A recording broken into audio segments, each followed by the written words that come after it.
This series I'm about to tell you about, they are so good. I wish that every single person, their parents, their grandparents, their friends, the entire family should just gather around and watch this series. So number one on my list has to be Baby Reindeer. Baby Reindeer came April on Netflix. I pressed play, not expecting to experience this mind-bending thriller series. And the worst thing is that this series is actually based on a true story.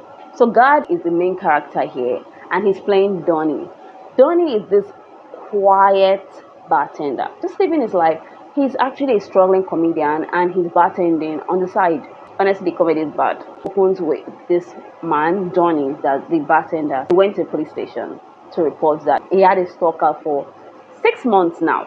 And the police said, why did you not report this earlier? So we are taken back for the 6 months to see how Donnie met this stalker. She came to his bar he works in one day, and he felt sorry for her because she was kind of upset that day. He offered her a drink and she was like, oh, I can't afford it. Just because she was having a bad day, he decided to say, it's on the house.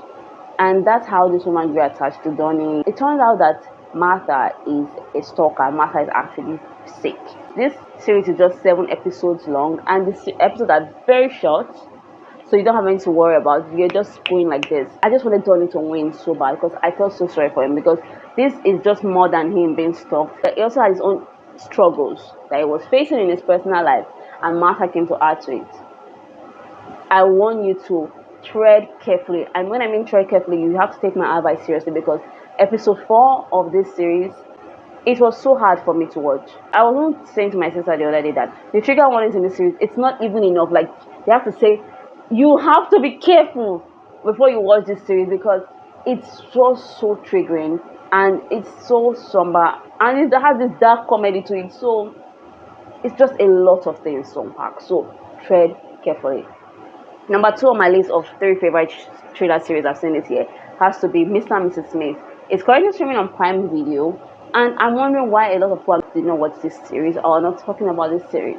Yes, it's based on a hit classic movie that stars Angelina Jolie and Brad Pitt. This series is not only focused on the thrilling part of the job that comes with being Mr. and Mrs. Smith. It's thrilling, and it has a psychological blend to it that was really masterfully put in. They also analyze the marital life, because here are 2 strangers that signed up to be spies. You see how they gradually start to navigate towards each other, because at first they were like really awkward towards each other, like, okay, stay in your lane, I'll stay in my lane. Marriage is even hard for the best spies out there. I like this series so much. I wish more people would see it. So yeah, definitely press play. Last but not the least is Ripley. When I found out that a lot of people were finding it hard to follow through with Ripley because it's in black and white, I'll admit that I was a bit pissed. But you know how it is that you love something so much and you just want every single person to enjoy the experience just as you did. Based on a book by Highsmith, The Talented Mr. Ripley. This book was released in the 1950s and actually have been adapted multiple times, with the most popular being The Talented Mr. Ripley, that starred Matt Damon. I had to go watch the one with Matt Damon because I was curious. Like, I wasn't offended that I've never heard about this movie before, and it was pretty good. But this series is, can I say, better? Now I just wanted to go and binge Ripley. It's a thriller series that follows this eponymous character, Ripley, who is very smart. When people talk about identity theft, I have never really understood it until I watched Ripley. And it's a different time. This is a time that is set in the early 60s. So a lot of things are different from how we operate now. We have fingerprints. We have all sorts of things now to like really confirm that you are the person. But here, Ripley is having a field day. I don't think Ripley will survive in present times, because he's just having a field day. Yes, he had to lie and scheme his way to live this life of grandeur that he so desperately desires. But I can't help but think that Ripley will not be able to survive in our present times. If you liked the movie Saltburn, because a lot of people have been comparing Ripley to Oliver Quick in Saltburn, if you enjoyed it, you enjoy Ripley as well. They are kind of similar characters, but I think I can only wish for the liberties that Ripley is enjoying in this series. He's down on his luck and he's living in this shitty apartment.